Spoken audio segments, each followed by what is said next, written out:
اللہ نے وسیلہ بنا کے بھیجا کہ یہ لوگ ان کی کی پیروی کرو گے تب تم ہم تک پہنچو گے. یہ دین والے ہیں، انہیں اللہ نے بنا کے بھیجا ہے، دنیا میں بھیجا اسی لیے کہ لوگ تم ان کی پیروی کرو، ان کے بتائے ہوئے راستے پہ چلو، تب جا کے تم ہم تک پہنچو گے. یہ وسیلہ ہے ہم تک پہنچنے کا. اور مسلمانوں کو بڑی پریشانی ہوتی ہے وسیلے سے. ایک کانفرنس تھی جس میں ایک عالم پہنچے تھے، شیعہ عالم، اور اس میں گفتگو ہو رہی تھی، بات وسیلے کی آئی تو انہوں نے مائک پہ آ کے وہی مثال دی جو بزرگ اکثر دیتے ہیں کہ ایک درخت ہے جس میں پھل لگا ہے، وہ اونچا ہے، اور ایک بچہ ہے جسے وہ پھل چاہیے اور وہ پھل تک نہیں پہنچ سکتا، اس کی رسائی نہیں ہے وہاں تک. کوئی بزرگ آیا، اس بچے نے اس سے کہا کہ مجھے وہ پھل توڑ کے دے دے. انہوں نے وہاں سے توڑا اور یہاں دے دیا. اسی کو کہتے ہیں وسیلہ. انہوں نے یہ بات کہی لیکن مجمع سے ایک کا من جو دنیا والا تھا، قرآن پڑھتی تھی لیکن اس کے من میں دنیا بسی تھی، اس لیے اہل بیت کے فضائل ہضم نہیں ہوئے. اس نے مجمع سے کھڑے ہو کے کہا کہ اللہ آپ کی بات غلط ہے، کیونکہ میں حافظ قرآن ہوں اور اللہ قرآن میں کہہ رہا ہے کہ میں تمہاری شہرتوں سے زیادہ قریب ہوں. تو جب اللہ میرے اتنے قریب ہے تو میں کسی کو وسیلہ کیوں بناؤں؟ بات تو صحیح ہے نا. انہوں نے کہا کہ اگر میں پوری زندگی سوچتا تو قسم ہوتا کہ میں کبھی جواب نہ دے پاتا. شمجھا بھائی، اگر پوری زندگی بھی سوچتا تو کبھی جواب نہ دے سکتا تھا، لیکن نہ جانے کہاں سے میرے اندر سے آواز آئی کہ تو اپنے لب ہلا، تو بولے زبان تیری ہوگی، الفاظ ہمارا ہوگا. اور نہ جانے کہاں سے میرے زبان سے بے ساختہ نکلا، اے بی بی اگر اللہ تیری شہرت سے زیادہ قریب ہے تو اللہ سے دعا کر کہ جب تیرے مرنے کا وقت آئے تو اللہ وہیں سے تیرا ٹیٹوا دبا دے، بات کو نہ بھیجے.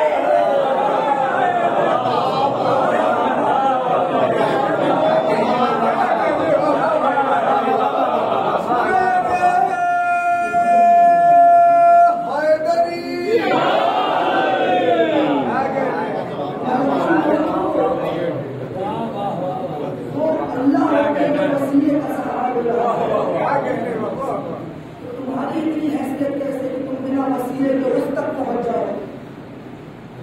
اہل بیت وسیلہ ہے، اسی لیے رسول نے کہا ان سے مودت کرو اور اجر رسالت ادا کرو. اجر رسالت کیا ہے؟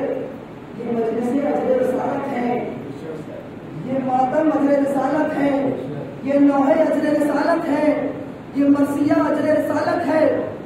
یہی ہے اجر رسالت. اجر رسالت ادا کرو. اور یہ مرثیے ہر مجلس سے پہلے مرثیے ہوتے ہیں، اور یہ مرثیے آج سے نہیں چلے آ رہے، بلکہ یہ جو خطابت ہوتی ہے یہ بعد میں شروع ہوئی ہے. جو مرثیے والی خطابت تھی یہ امام کے زمانے سے چلی آ رہی ہے. اور امام بہت چاہتے تھے شاعروں کو، وہ خود دیا بھی کرتے تھے، خود دیتے تھے شاعروں کو. کیونکہ شاعر وہ ہوتا ہے کہ جو اگر کسی کے بارے میں اگر اسے کچھ کہنا ہوتا ہے تو جو کوئی خطیب 2 گھنٹے میں نہیں کہہ سکتا وہ شاعر اپنے 2 مصروں میں کہہ جاتا ہے. ابھی آپ نے شعر بھی سنا، اتنے بہترین شعر سنے کہ بٹو گے تو بٹو گے، اتنے پیارے پیارے شعر. یہ سب شاعروں کے کمالات ہیں. اور یہی کیونکہ اور یہ معجزہ بھی صرف اور صرف اگر دیکھا جائے تو اہل شعروں میں یہ ہوتا ہے کہ شعر بھی جو ہوتے ہیں وہ قاعدے کے ہوتے ہیں، وہ بحر میں ہوتے ہیں، بے بہرے نہیں ہوتے. ہمارے یہاں کوئی بھی کام جو ہوتا ہے سب قانون کے دائرے میں ہوتا ہے، ہر عمل قانون کے دائرے میں. نعرے بھی ہمارے ہیں تو اسی قانون کے دائرے میں. دیکھیں کتنی بحر میں ہے، چمن چمن کلی کلی، علی علی علی علی.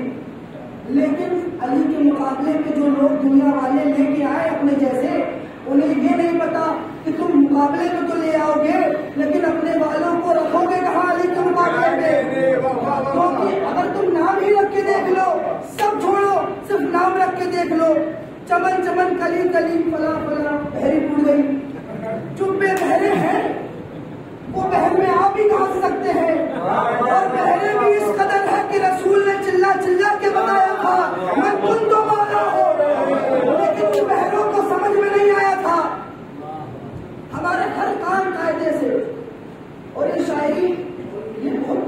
سے شاعری بھی ہوتی ہے، بہت قاعدے کے اندر پیر کے اندر ہوتی ہے ہر چیز، اتنی پہرے میں ہوتی ہے کہ کہیں سے دوسرے کا وزن اونچا نیچا نہ ہو جائے، دوسرا ٹوٹ جائے گا، خراب ہو جائے گا. اس لیے شاعر کو بڑی محنت کرنی پڑتی ہے ایک ایک شعر کہنے کے لیے، ایک ایک مصرع کہنے کے لیے. اس لیے امام حسین بھی بہت زیادہ شاعروں سے محبت کرتے تھے اور بہت زیادہ امام حسین شاعروں کو دیا کرتے تھے، اور اتنا دے دیا امام حسین نے شاعروں کو کہ 1400 سال ہو گئے، آج تک کسی شاعر کی اتنی اوقات نہیں ہوئی کہ حسین کے خلاف ایک شعر کہتے. یہی وجہ ہے کہ کتنا دے دیا حسین نے. میر انیس جن کا نام بہت بڑا ہے، وہ جب بچپنے میں انہوں نے غزل لکھی اور آ کے اپنے بابا کو سنائی، انہوں نے کہا اچھا ٹھیک ہے، انہوں نے لکھنا شروع کیا صحیح ہے، لیکن پھر ایک شعر کہا اہل بیت کی شان میں اور لا کے سنایا.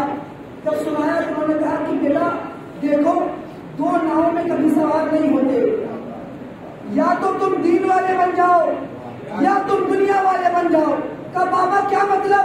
کا مطلب یہ ہے کہ اگر حسین پہ کہہ رہے ہو تو یہ یاد رہے پھر حسین کے بعد کسی کی اوقات اتنی نہیں ہے کہ اس کے اوپر تم شعر کہو. دنیا کی حیثیت اتنی نہیں ہے کہ تم دونوں کو ساتھ لے کے چلو، ایک کشتی میں سوار ہو. ان کے دل میں یہ بات بیٹھی، کہا کہ اگر تم دین والے بن جاؤ گے تو تم دنیا میں بھی کامیاب رہو گے، آخرت میں بھی کامیاب. تم یہاں بھی زندہ رہو گے، مرنے کے بعد بھی زندہ رہو گے.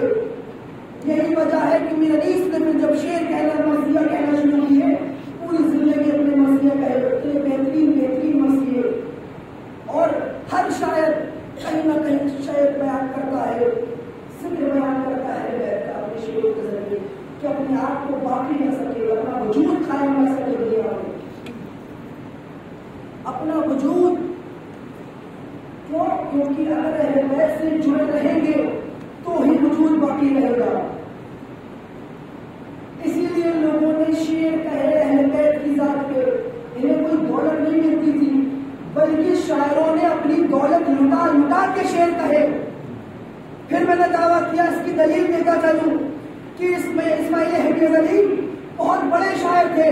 انہوں نے اتنے شعر کہے تھے کہ ان کی 4 بیٹیاں تھیں، چاروں بیٹی کو 2-2 لاکھ شعر یاد تھے، اور جو 2 لاکھ شعر پہلی کو یاد تھے وہ 3 کو یاد نہیں تھے، جو دوسری کو یاد تھے وہ پہلی، دوسری اور تیسری کو یاد نہیں تھے. ایسے کر کے 2-2 لاکھ شعر ہر بیٹی کو یاد تھے. اتنے شعر لکھے، بادشاہ نے دربار میں بلایا، کہا کہ تم نے اتنے شعر کہے، یہ دولت تمہارے لیے، یہ مال تمہارے لیے، یہ خزانہ تمہارے لیے. کہا کہ اچھا ایک کام تو کرو، میں نے اتنی دولت دی، اتنا خزانہ دیا، میرے اوپر بھی 2 شعر کہو. کہا تم پاگل تو نہیں ہو گیا؟ میں حسین والا ہوں، دنیا والا نہیں ہوں. میں دین والوں کے لیے کہتا ہوں شعر. جب شعر کہے اور جب باہر آئے، واپس آئے، تو انہوں نے آواز دی کہ کون ہے جو مجھے یہ بتائے کہ میں نے علی کی کون سے فضائل بیان نہیں کیے. جو مجھے یہ بتائے گا میں اسے یہ سارا مال دے دوں گا. پتا چلا کہ حسین جو یہ شاعر ہے، یہ دولت کی لالچ میں شعر نہیں کہہ رہے، بلکہ یہ دولتیں لٹا لٹا کے شعر کہہ رہے ہیں حسین کی ذات پہ، کیونکہ ان کا وجود قائم رہے، ان کا مقام بنا رہے. آج تعبد بھی ہے. اور بہت جلدی اپنی بات کو ختم کرتے ہوئے کہ شاعر جو بات کہہ لیتا ہے اپنے اشعار میں، وہ خطابت کے ذریعے سے سمجھانا مشکل ہوتی ہے. وہ کیونکہ شاعر جو بڑی تحقیق کر کے، بڑی ریسرچ کر کے، بہت سوچ سمجھ کے ٹیکنیک سے کہتا ہے. اور آج جن کی تعبد ہے ان کے بھی فرائض میں یہ چاہتا ہوں کہ اسی شعر کے انداز میں پڑھے جائیں، کیونکہ آپ نے شعر سنے اور اپنی داد دی، تو میں بھی چاہتا ہوں کہ آپ کو بھی شعر ہی سنا دیا جائے، سلام سنایا جائے، جس سے آپ خوش ہو جائیں تھوڑا سا. کون تعبد جن کا ہے؟ وہ ہے کہ جنہوں نے کمسنی میں اپنے من کو اتنا مضبوط کر لیا کہ وہ اتنے بہادری کے ساتھ لڑے کہ بڑے بڑے زبردست بھی زیر ہو گئے. بڑے بڑے بہادر تھے، کیونکہ کوئی یہ عام شخصیت نہیں تھی، یہ ان کی تمنا تھی کہ جو اپنے باپ کی زینت ہے، زینب کی جو ارمان تھے، زینب کے جو ارمان تھے ان کا نام ہے ام محمد۔ زینب کی تمنا تھی آرزو کہ دیدہ شبیر نم نہ ہو، زینب کی آرزو تھی آرزو کہ دیدہ شبیر نم نہ ہو، تنہا میان دست امام امام نہ ہو، دل نرم ہے حسین کا بار علم نہ ہو، بھائی کو میرے فوج کی قلت کا غم نہ ہو۔ ارے غازی دلیر یہی سوچ کے غازی دلیر ناصر و جنرال کر دیا، دو کمسنوں کو حیدر کرار، دو کمسنوں کو حیدر کرار کر دیا۔ ماں نے کہا میرے بیٹو، ماں نے پلا کے شیر کیا ہے تمہیں کہ تم بھوک میں توانا ہو تشنا لبی میں سے، اگر دیکھ کھینچ لو تو زبردست بھی ہو زیر، اگر دیکھ کھینچ لو تو زبردست بھی ہو زیر۔ ارے طفل بھی تو ہوتے ہیں شیروں کے گھر کے شیر، ارے ہر قیمت تم مرکز صفات خدا کے ولی کے ہو، اور دشمن کو یہ بتا دو نواز علی کے ہو۔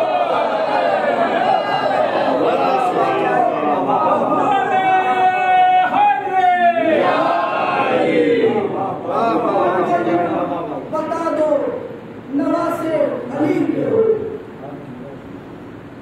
نکلے جو ہر وضاح سے زینب کے معرکہ، آگے قدم بڑھائے بانداز لاپتہ، دیکھا جو دھان جوڑے قیامت کا بہویا، میدان کی سمت دیکھ کے عباس نے کہا اب دیر مت کرو کہ چڑھائی کی دیر ہے، فصلیں کھڑی ہوئی ہے کٹائی کی دیر۔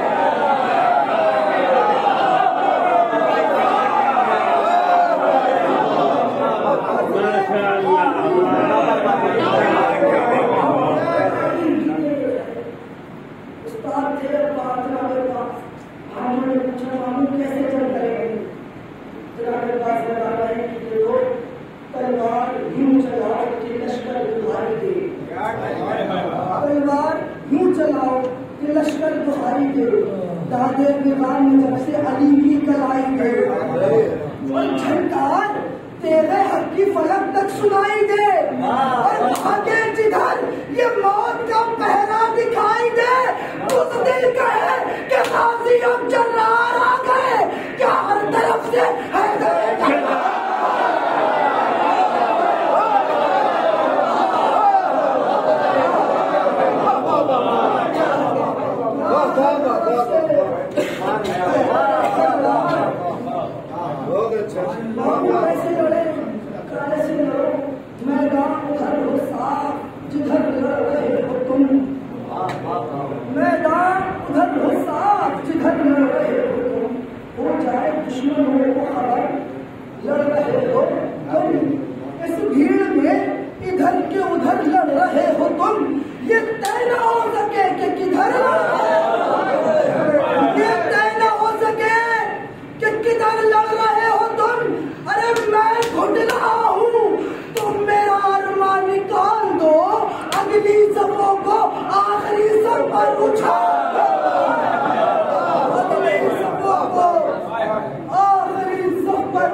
رن میں اجل کے گھیروں سے لڑنے کو آئے ہیں، شامی ہیں اور سویروں سے لڑنے کو آئے ہیں، اس دن ہے اور دلیروں سے لڑنے کو آئے ہیں، اور شیر خدا کے شیروں سے لڑنے کو آئے ہیں، شیر خدا کے شیروں سے لڑنے کو آئے ہیں۔ تو اپنے محمد الموت بھاگ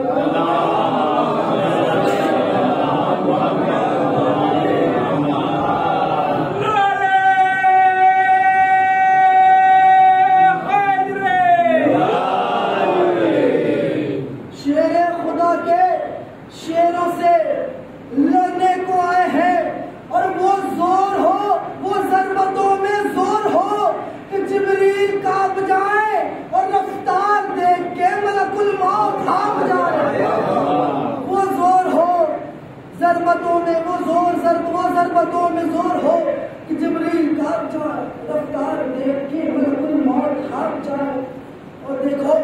میرے بیٹوں ایسے جنگ کرنا کہ کہہ الہ بن کے کرو دشمنوں پہ وار، کہہ الہ بن کے کرو دشمنوں پہ وار، وہ وار جس سے ایک ہو دو اور دو ہو چار، وہ وار جس سے ایک ہو دو اور دو ہو چار، وہ وار جس سے ایک ہو دو اور دو ہو چار، سر ان کے یوں اڑاؤ کہ جیسے اڑے غبار، سر ان کے یوں اڑاؤ کہ جیسے اڑے غبار، اور لڑنے پہ آئے شیر تو کیا ہے کیا ہزار، لڑنے پہ آئے شیر تو کیا ہے کیا ہزار، ارے میری طرح چڑھا کے ذرا آستین کو، لشکر سمیت آج الٹ دو زمین، لشکر سمیت آج الٹ دو زمین، لشکر سمیت آج الٹ دو زمین، یہ استاد ہے ذرا میرے بات چڑھا رہے کس طریقے سے چل رہے ہو، اس طریقے سے رہو جیسے ہی لفظوں کی جنگ ہوتے رہے گی، ایک مرتبہ آواز ایک بلوں نے آواز دی، یہ کمسی نہیں اس پہ لڑائی کا یہ ہنر، فوجیں دیواریں کوفہ سے ٹکرا رہی ہیں سر، ارے تیغوں نے ان کی کر دیا اسے زمین کو تر، تیغوں نے ان کی کر دیا اسے زمین کو تر، ارے بولا عمر یہ شمل سکندر سے کھاپ کر، مجھ پہ خدا کی ہمت اجداد کون ہے، ان سورما دلیروں کا استاد کون ہے، ان سورما دلیروں کا استاد کون ہے،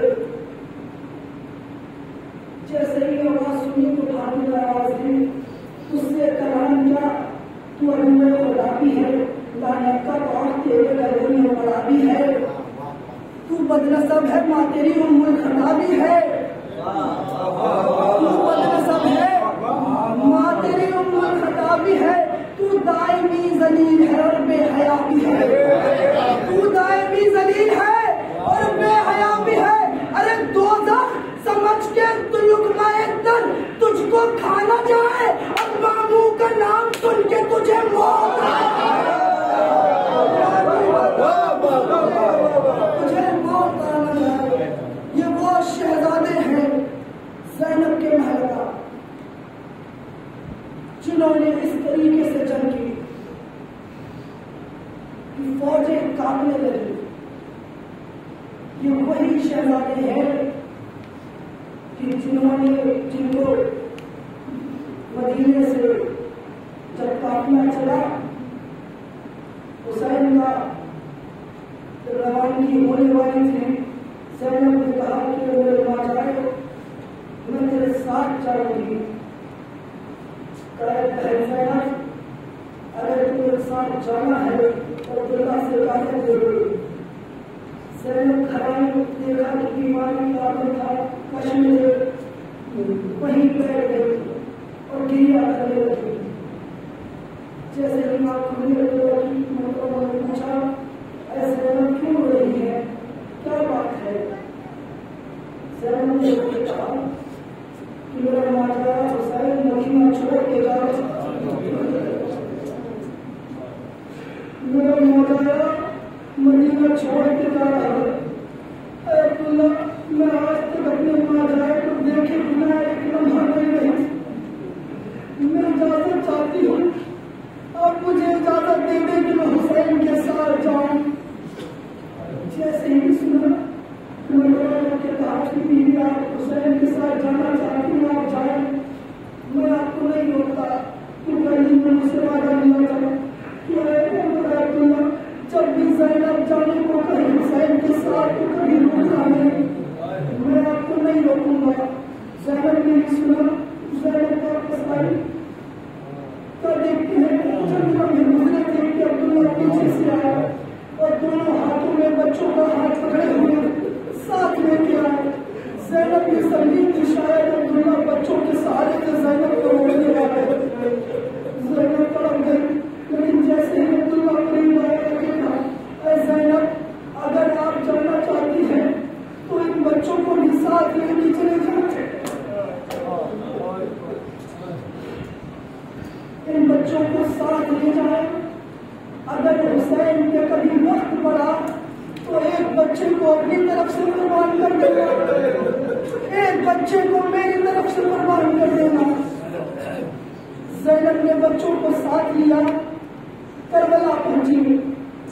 کربلا میں وہ وقت آیا کہ جب حسین فہرست بنا رہے تھے، تو فہرست بنا رہے تھے، زینب نے اپنے بچوں کو پیار کیا، کہا میرے بچوں دھیان رہے جب تک تم زندہ ہو حسین کی آنچ نہیں آنی چاہیے، جاؤ دیکھو کہ تمہارا نام فہرست میں ہے۔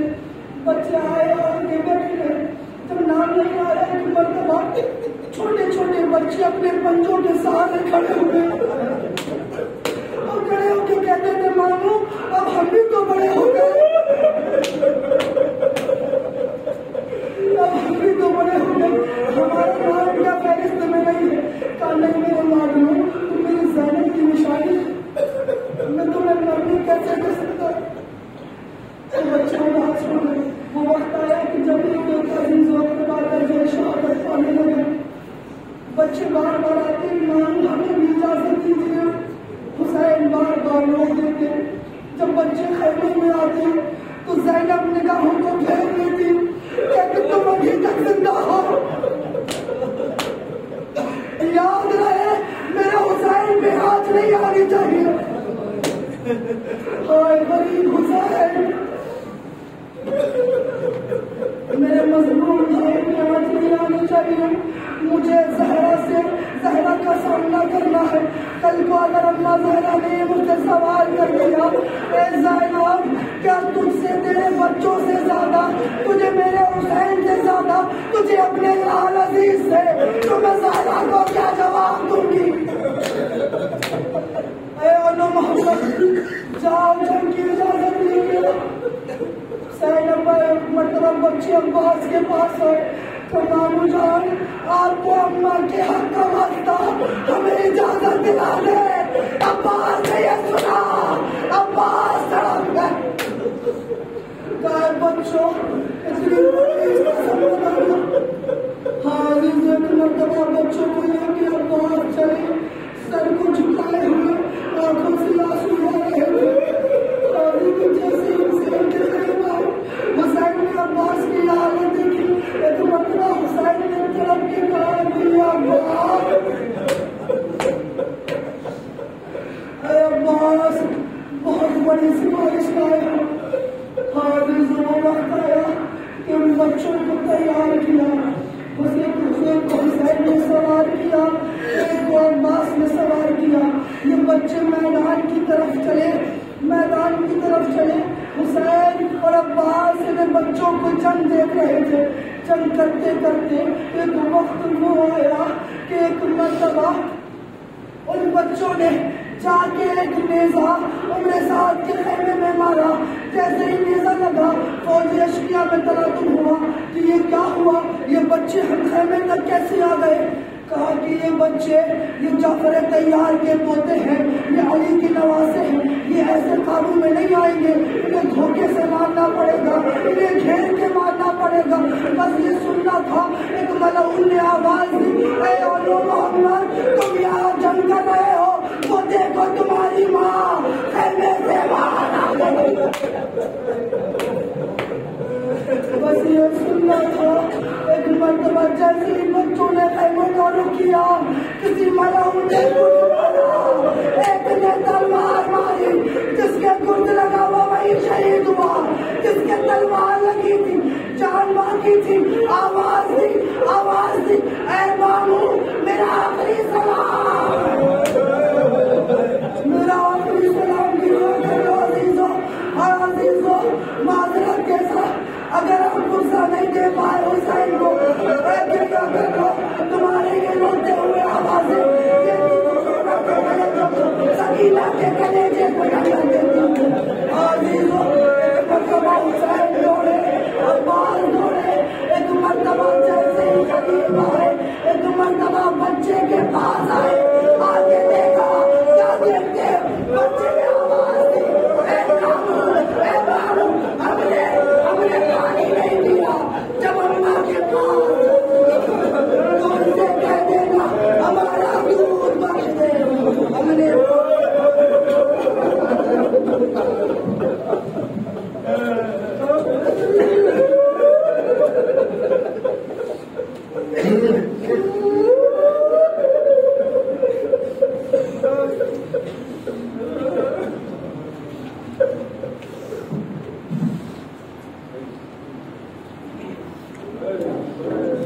Hey, hey.